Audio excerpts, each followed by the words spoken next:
আসসালামু আলাইকুম প্রিয় দর্শক, আজকের এই ভিডিওতে আপনারা জানবেন ইবলিস শয়তান কেন হযরত ওমর রাদিয়াল্লাহু তাআলা আনহুর ভয়ে থরথর করে কাঁপতেন। তো চলুন সম্পূর্ণ ভিডিওটি দেখতে থাকি। একদিন হযরত ওমর রাদিয়াল্লাহু তাআলা আনহু গভীর ঘুমে আচ্ছন্ন আছেন।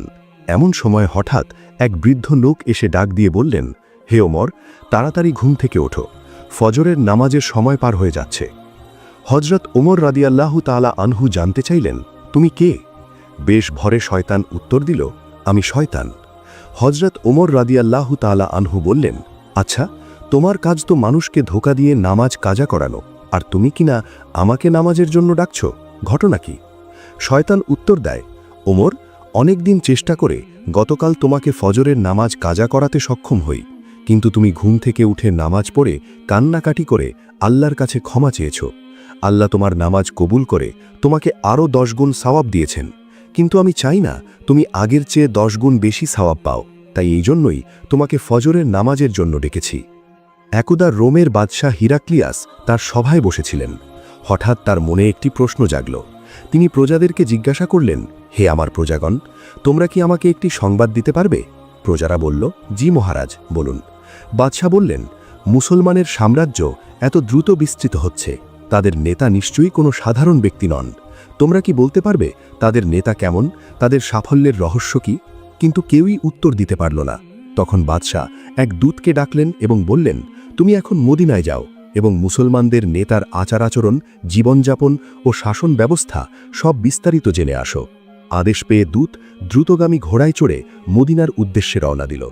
অল্প সময়ের মধ্যেই সে মদিনায় পৌঁছে গেল, কিন্তু সেখানে পৌঁছে সে এমন দৃশ্য দেখল যা সে কল্পনাও করেনি। সে ভেবেছিল বিশাল রাজপ্রাসাদ দেখবে, অসংখ্য প্রহরী দেখবে, কিন্তু সে দেখল মুসলিম সাম্রাজ্যের খলিফা হযরত ওমর রাদিয়াল্লাহু তাআলা আনহু সাধারণ পোশাকে একটি গাছের নিচে মাটিতে শুয়ে বিশ্রাম নিচ্ছেন। দূতের নিজের চোখকে বিশ্বাস হচ্ছিল না। সে লোকদের জিজ্ঞাসা করল, ইনি কি তোমাদের খলিফা? লোকেরা বলল, জি, তিনি অর্ধজাহানের খলিফা হযরত ওমর রাদিয়াল্লাহু তাআলা আনহু। দূত হতভম্ব হয়ে তার কাছে গিয়ে বলল, হে খলিফা, আপনি ভয় পান না? আপনার আশেপাশে তো কোনো প্রহরী নেই, গাছের নিচে একা শুয়ে আছেন, যদি কোনো শত্রু এসে আক্রমণ করে? হযরত ওমর রাদিয়াল্লাহু তাআলা আনহু মুচকি হেসে বললেন, আমি জনগণের উপর অত্যাচার করিনি, আমি ন্যায় বিচার প্রতিষ্ঠা করেছি। যারা ন্যায়ের পথে চলে তাদের প্রহরীর দরকার হয় না। দূত কিছু না বলে রাজ্যে ফিরে গেল। ফিরে গিয়ে বাদশাকে সব জানালো। বাদশাহ বিস্মিত হয়ে জিজ্ঞাসা করলেন, তুমি কি তার সঙ্গে কথা বলেছ? দূত বলল, জি, তিনি জানিয়েছেন তিনি ন্যায় প্রতিষ্ঠা করেছেন, তাই কোনো পাহারার প্রয়োজন নেই। বাদশাহ কিছুক্ষণ চিন্তা করে বললেন, এ নিশ্চয়ই মহান জ্ঞানীর লক্ষণ, আমি তার জ্ঞান পরীক্ষা করব। তিনি দূতের হাতে একটি চিঠি দিলেন এবং বললেন, এই চিঠি ওমরের হাতে দেবে এবং একটি প্রশ্ন মুখে করবে। যদি তিনি উত্তর দিতে পারেন তবে আমরা মেনে নেব ইসলাম সত্য ধর্ম। দূত আবার মদিনায় এলো। সে দেখল হযরত ওমর রাদিয়াল্লাহু তাআলা আনহু সঙ্গীদের নিয়ে আলোচনায় ব্যস্ত।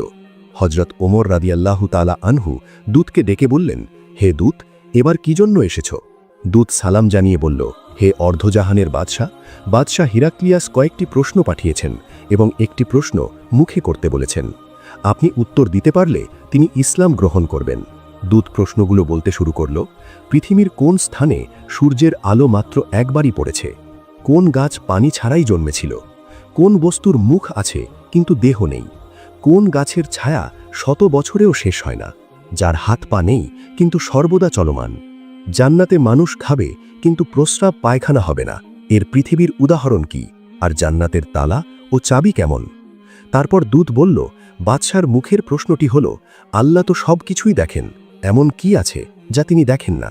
এবং আরও একটি প্রশ্ন, কোরআনে সব কিছুই আছে, এমন কি আছে যা কোরআনে নেই? এই প্রশ্নগুলো শুনে হযরত ওমর রাগান্বিত হয়ে বললেন, সৃষ্টিকর্তা সম্পর্কে এমন কথা বলার সাহস তোমাকে কে দিয়েছে? দূত ক্ষমা চেয়ে বলল, এগুলো আমার কথা নয়, বাদশার প্রশ্ন। হযরত ওমর রাদিয়াল্লাহু তাআলা আনহু সঙ্গীদের জিজ্ঞাসা করলেন, তোমাদের মধ্যে কেউ কি এর উত্তর জানো? সবাই নীরব। তখন একজন বলল, হুজুর, এই প্রশ্নগুলোর উত্তর একমাত্র হযরত আলী রাদিয়াল্লাহু তাআলা আনহুই দিতে পারবেন। দূতকে হযরত আলী রাদিয়াল্লাহু তাআলা আনহুর কাছে পাঠানো হলো। দূত সব প্রশ্ন একে একে বলল। হযরত আলী রাদিয়াল্লাহু তাআলা আনহু উত্তর দিতে লাগলেন। হজরত মুসা আলাইসাল্লামের জন্য সমুদ্রের যেই পথ সৃষ্টি হয়েছিল সেখানে সূর্যের আলো মাত্র একবারই পড়েছিল। হজরত ইউনুস আলাইসাল্লাম মাছের পেট থেকে মুক্ত হওয়ার পর আল্লাহর রহমতে পানি ছাড়াই একটি লাউ গাছ জন্মেছিল। জাহান্নামের আগুনের মুখ আছে কিন্তু দেহ নেই। জান্নাতের তুবা বৃক্ষের ছায়া 100 বছরেও শেষ হবে না। নদীর হাত পা নেই কিন্তু সে সব সময় চলমান। শিশু মাতৃগর্ভে খাদ্য গ্রহণ করে কিন্তু প্রস্রাব পায়খানা হয় না। জান্নাতেও এমনই হবে। জান্নাতের তালা ও চাবি হল তাওহীদের সাক্ষ্য, লা ইলাহা ইল্লাল্লাহ। তারপর হজরত আলী রাদিয়াল্লাহু তাআলা আনহু বললেন, আল্লাহ স্বপ্ন দেখেন না, কারণ তিনি কখনো ঘুমন না এবং তন্দ্রাচ্ছন্ন হন না। আর কুরআনে যা নেই তা হল মিথ্যা, কুরআনে মিথ্যা নেই। দূত সব উত্তর শুনে বিস্মিত হয়ে রাজ্যে ফিরে গেলেন এবং বাদশাকে সব জানালেন। বাদশাহ হতবাক হয়ে বললেন, মুসলিম শাসকের জ্ঞান আমার ধারণার চেয়েও অনেক বেশি। যেই শিক্ষা মুহাম্মদ সাল্লাল্লাহু আলাইহি ওয়াসাল্লাম দিয়েছেন তা মিথ্যা হতে পারে না। তিনি বললেন, আমি লোকমুখে শুনেছি মুহাম্মদ জ্ঞানের শহর আর আলী তার দরজা। হে লোক সকল, শুনে রাখো, মুহাম্মদের ধর্মই একমাত্র সত্য ধর্ম এবং আমি সাক্ষ্য দিচ্ছি যে মুহাম্মদ সাল্লাল্লাহু আলাইহি ওয়াসাল্লাম আল্লাহর রাসূল। হজরত ওমর রাদিয়াল্লাহু তাআলা আনহুর শাসনকালে একদিন 2 জন সহোদর ভাই এক বালককে টেনে হিচড়ে নিয়ে তার দরবারে এলো। হজরত ওমর তাকে জিজ্ঞাসা করলেন, তোমরা কেন এই বালকটিকে এইভাবে ধরে এনেছ? 2 ভাই বলল, হে আমিরুল মুমিনিন, এই বালক আমাদের পিতাকে হত্যা করেছে। হজরত ওমরের প্রশ্নের উত্তরে বালকটি বলল, আল্লাহর কসম, হ্যাঁ আমি এই কাজ করেছি, তবে তা ছিল একটি দুর্ঘটনা। আমার উট তাদের বাগানে ঢুকে পড়েছিল, তাদের পিতা একটি পাথর ছুঁড়ে মারলেন এবং সেই পাথরটি আমার উটের চোখে লাগল। তখন আমি দেখতে পাই যে উটটি খুবই কষ্ট পাচ্ছে। তা দেখে আমার অনেক রাগ হয়ে যায় এবং অন্য একটি পাথর নিয়ে আমি তার দিকে ছুঁড়ে মারি। পাথরটি তার মাথায় লাগে এবং তিনি মারা যান। এই বালকটির এই কথা শুনে হজরত ওমর রাদিয়াল্লাহু তাআলা আনহু মৃত ব্যক্তির 2 সন্তানকে জিজ্ঞাসা করলেন, আপনারা কি এই বালকটিকে ক্ষমা করবেন? সেই 2 ভাই জবাব দিলেন, না, আমরা তাকে ক্ষমা করব না। আমরা আমাদের পিতার জানের বদলে তার জান চাই। আমিরুল মুমিনিন হজরত ওমর রাদিয়াল্লাহু তাআলা আনহু তখন ওই বালকটির কাছে জানতে চাইলেন, তোমার কি কোনো বিশেষ ইচ্ছে আছে? বালকটি বলল, আমার বাবা দুনিয়া থেকে বিদায় নেওয়ার সময় আমার ছোট ভাইয়ের জন্য কিছু সম্পদ আমার কাছে রেখে গিয়েছিলেন, যা আমি একটা জায়গায় লুকিয়ে রেখেছি। আমি 3 দিন সময় চাই যাতে আমি সেই জিনিসগুলো আমার ভাইকে দিয়ে আসতে পারি। আমিরুল মুমিনিন, আপনি আমাকে বিশ্বাস করুন। তখন হজরত ওমর বললেন, আমি আপনাকে বিশ্বাস করতে পারি যদি একজন জামিনদার জোগাড় করতে পারেন যিনি নিশ্চয়তা দেবে যে আপনি ফিরে আসবেন। বালকটি দরবারের চারদিকে তাকালো। এত মানুষের মধ্যে কেউ তার জন্য জামিনদার হল না। হঠাৎ দরবারের পেছন থেকে একটি হাত উঠল। কার হাত ছিল এটি? তিনি ছিলেন বিশিষ্ট সাহাবী হজরত আবু যার গিফারি রাদিয়াল্লাহু তাআলা আনহু। তিনি বললেন, আমি তার জামিনদার হব। এখানে জানার বিষয়, যদি বালকটি ফিরে না আসে তাহলে বালকের পরিবর্তে হজরত আবু যার গিফারির শিরচ্ছেদ করা হবে। সুতরাং উপযুক্ত জামিনদার পাওয়ার পর বালকটিকে ছেড়ে দেওয়া হলো। 1 দিন গেল, 2 দিন গেল, কিন্তু বালকটি তো ফিরে এলো না। 3য় দিন 2 ভাই হজরত আবু যার গিফারি রাদিয়াল্লাহু তাআলার কাছে গেলেন। তখন আবু যার রাদিয়াল্লাহু তাআলা বললেন, আমি মাগরিবের পর্যন্ত অপেক্ষা করব, আপনারা আমাকে মাগরিবের পর্যন্ত সময় দিন। অতঃপর মাগরিবের কিছুক্ষণ আগে হজরত আবু যার রাদিয়াল্লাহু তাআলা আনহু আল্লাহর দরবারে রওনা হলেন। পবিত্র মদিনার অধিবাসীগণ তার পিছু পিছু চলতে লাগলেন। সকলেই দেখতে চান আজ কি হতে চলেছে। সত্যিই কি হজরত আবু যার গিফারিকে বালকের পরিবর্তে মৃত্যুদণ্ড দেওয়া হবে? চারদিকে পিনপতন নীরবতা। হঠাৎ মাগরিবের আজান হওয়ার কিছুক্ষণ আগে সেই বালক চিৎকার দিয়ে দৌড়ে এসে ওমর রাদিয়াল্লাহু তাআলার দরবারে উপস্থিত হল। এই দৃশ্য দেখে সাইয়েদেনা ওমর রাদিয়াল্লাহু তাআলা জিজ্ঞাসা করলেন, হে যুবক, তুমি কেন এসেছ? আমি তো তোমাকে আনার জন্য লোক পাঠাইনি। কোন জিনিস তোমাকে ফিরে আনলো? তখন বালকটি উত্তর দিল, আমি চাই না কেউ বলুক একজন মুসলিম কথা দিয়েছিল কিন্তু সে কথা রাখেনি, তাই আমি ফিরে এসেছি। সৈয়দনা হজরত ওমর রাদিয়াল্লাহু তাআলা আনহু তখন হজরত আবু যার গিফারি রাদিয়াল্লাহু আনহুকে বললেন, হে আবু যার, না জেনে আপনি কেন এই বালকের জামিনদার হলেন? হজরত আবু যার রাদিয়াল্লাহু তাআলা আনহু বললেন, আমি দেখলাম একজন মুসলমানের সাহায্যের প্রয়োজন। আমি চাই না কেউ বলুক একজন মুসলমানের সাহায্যের প্রয়োজন ছিল কিন্তু কোনো মুসলমান তাকে সাহায্য করেনি। এই কথা শুনে 2 ভাই বলে উঠল, আমিরুল মুমিনিন, আমরাও চাই না কেউ বলুক একজন মুসলমান ক্ষমা চেয়েছিল কিন্তু অন্য মুসলমান তাকে ক্ষমা করেনি। তারপর দুই ভাই বালকটিকে ক্ষমা করে দিল। সুবহানাল্লাহ। এই ঘটনাটি ঘটার মাধ্যমে বোঝা যায় হযরত ওমর রাদিয়াল্লাহু তাআলা আনহুর খেলাফতকালে মুসলিম উম্মাহ কতটা আরাম এবং শান্তিময়ভাবে জীবনযাপন করতে পেরেছিল। তিনি অর্ধ পৃথিবীর বাদশাহ হয়েও প্রতি রাতে মানুষের বাড়িতে বাড়িতে গিয়ে খোঁজ খবর নিতেন, কোনো বাড়িতে অনাহারে কেউ আছে কিনা, এমন কেউ আছে কিনা যে না খেয়ে ঘুমিয়ে আছে। এমন কারো সন্ধান পেলে তিনি সরকারি কোষাগার থেকে তাদের জন্য খাবার পাঠাতেন। একদিন রাতের বেলা পর্যবেক্ষণ করতে গিয়ে তিনি এক বাড়িতে দেখলেন এক ঘরে দুইটি বাচ্চা কান্না করছে এবং একটি চুলার ওপর পাতিলে কিছু নাড়াচাড়া করছে এক মা। তিনি বাচ্চাদের বলছেন, আরেকটু পরেই তোমাদের খাবার হয়ে যাবে। অনেক সময় হয়ে গেল কিন্তু খাবার হচ্ছে না। অবশেষে বাচ্চারা ক্ষুধায় কাঁদতে কাঁদতে ঘুমিয়ে পড়ল।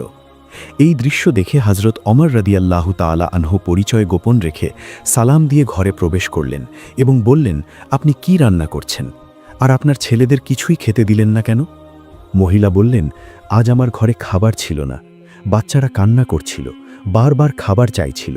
আমি অসহায় হয়ে পাতিলে পানি দিয়ে নাড়াচাড়া করে অভিনয় করছিলাম যেন খাবার রান্না হচ্ছে। আশা করছিলাম কখন বাচ্চারা ঘুমিয়ে পড়বে।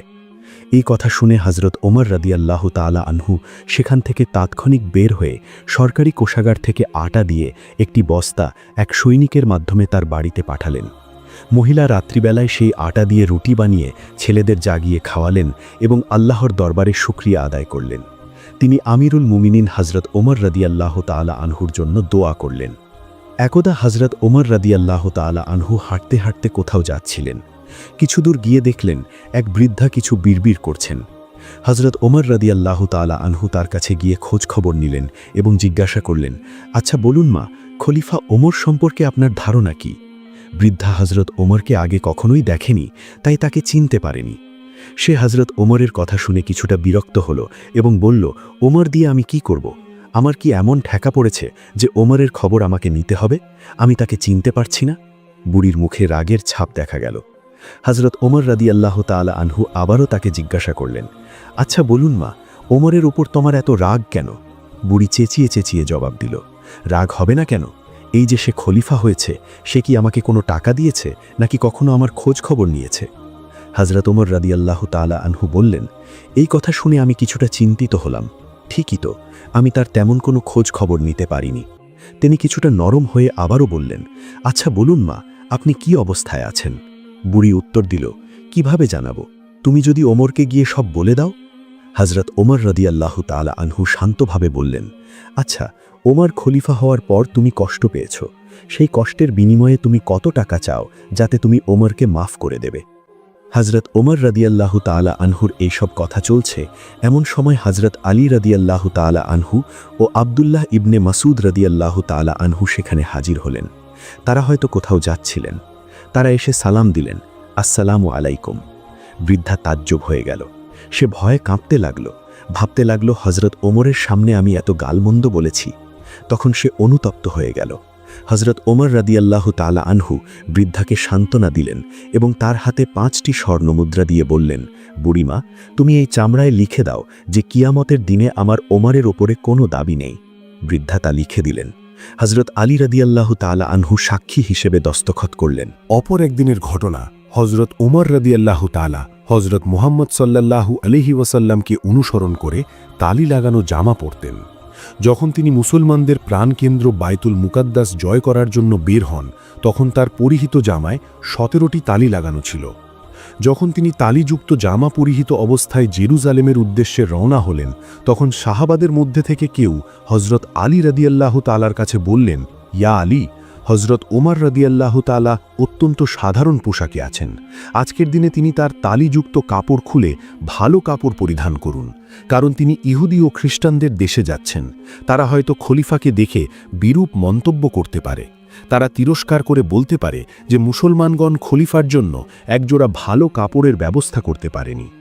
খলিফাকে বোঝাতে গিয়ে হযরত আলী রাদিয়াল্লাহু তাআলা হযরত উমরের কাছে গিয়েছিলেন, কিন্তু এমন কথা বলার সাহস পেলেন না, কারণ হযরত উমর এত গরম মেজাজের ছিলেন। তিনি মুখ খুলে বলার চেষ্টা করলেন, কিন্তু কোনোভাবেই বলতে পারলেন না। ফিরে গেলেন সাহাবাদের কাছে এবং নিজের অপরাগতা প্রকাশ করলেন। হজরত আলী রাদিয়াল্লাহু তাআলা বললেন, আমি যখন বলার জন্য তার কাছে গিয়েছিলাম তখন কথা বলার শক্তি হারিয়েছি। এরপর সাহাবাগণ পরামর্শ করলেন, তাহলে এই কথা খলিফার কাছে কে বলতে পারে? সবাই খেয়াল করলেন হজরত আলী, হজরত হুসাইন এবং হজরত হাসান সহ তারা মিলে 1000 জনের কাছে গেলেন। তখন হজরত আয়েশা রাদিয়াল্লাহু তাআলা বললেন, আমি এই কথা হজরত উমর রাদিয়াল্লাহু তাআলাকে বলতে পারব। অতঃপর তিনি হজরত উমরের বন্ধু আবদুল্লাহকে ডেকে পাঠালেন। হজরত উমর রাদিয়াল্লাহু তাআলা হজরত আয়েশার খবর পেয়ে উপস্থিত হলেন। ভারত উপমহাদেশের বিখ্যাত হাদিস বিশারদ শাহ ওয়ালিউল্লাহ মুহাদ্দিস দেহলভি রহমতুল্লাহ আলাইহি একটি গ্রন্থে লিখেছেন যে হজরত উমর রাদিয়াল্লাহু তাআলা মা জননীর সামনে বসে পড়লেন। হজরত আয়েশা রাদিয়াল্লাহু তাআলা বললেন, হে আমিরুল মুমিনিন, যেহেতু খ্রিস্টানদের রাজ্যে যাচ্ছেন এজন্য আপাতত তালিযুক্ত জামা পরিত্যাগ করে অন্য একটি ভালো কাপড় পরিধান করুন। হজরত আয়েশা রাদিয়াল্লাহু তাআলার কথা শেষ হতে না হতেই খলিফাতুল মুসলিমিন হজরত উমর রাদিয়াল্লাহু তাআলা কেঁদে ফেললেন। আয়েশাকে বললেন, আম্মা, আপনি কি আমাকে রাসূলুল্লাহ সাল্লাল্লাহু আলাইহি ওয়াসাল্লাম থেকে দূরে সরিয়ে দিতে চাইছেন? আপনি কি আসলেই সেই দিনগুলোর কথা মনে রাখেন না যেই দিনগুলোতে নবী করিম সাল্লাল্লাহু আলাইহি ওয়াসাল্লাম 3 দিন পর্যন্ত উপবাস রেখেছেন? নবী করিম সাল্লাল্লাহু আলাইহি ওয়াসাল্লামের চুলায় তখন আগুন জ্বলে ওঠেনি। আয়েশা বললেন, আপনি কি সেই দিনগুলোর কথা মনে রাখেন না যে নবী করিম সাল্লাল্লাহু আলাইহি ওয়াসাল্লাম তালিযুক্ত জামা পরিধান করেছেন? ওমর সেই কাপড় পরে রাসূলুল্লাহ সাল্লাল্লাহু আলাইহি ওয়াসাল্লামের অসহায়তার কথা আলোচনা করতে বের হলেন। হজরত আয়েশা রাদিয়াল্লাহু তাআলা এবং হজরত হাসান দুজনেই অঝরে কাঁদছিলেন। অতঃপর খলিফাতুল মুসলিমিন হজরত উমর রাদিয়াল্লাহু তাআলা তালিযুক্ত জামা পরিধান করেই মুসলমানদের প্রাণকেন্দ্র বাইতুল মুকাদ্দাস বিজয় করার জন্য রওনা হলেন। হজরত উমর রাদিয়াল্লাহু তাআলা যখন জেরুজালেম শহরের প্রবেশদ্বার প্রান্তে পৌঁছলেন, 2 লক্ষ বর্গমাইলের বিশাল সাম্রাজ্যের খলিফা হাতে উটের রশি ছিল। ভীত মুসলিম বাহিনীর সেনাপতি আবু উবায়দা ইবনাল জাররাহ লক্ষ্য করলেন খলিফার গায়ে অতি সাধারণ শতছিন্ন জামা। হজরত ওমর রাদিয়াল্লাহু তাআলা বললেন, আমরা হচ্ছি সেই জাতি যাদেরকে মহান আল্লাহ সুবহানাহু ওয়া তাআলা ইসলাম দ্বারা সম্মানিত করেছেন। আমরা যদি ইসলাম ছাড়া অন্য কোনো উপায়ে সম্মান খোঁজার চেষ্টা করি তাহলে মহান আল্লাহ আমাদের অসম্মানিত করবেন।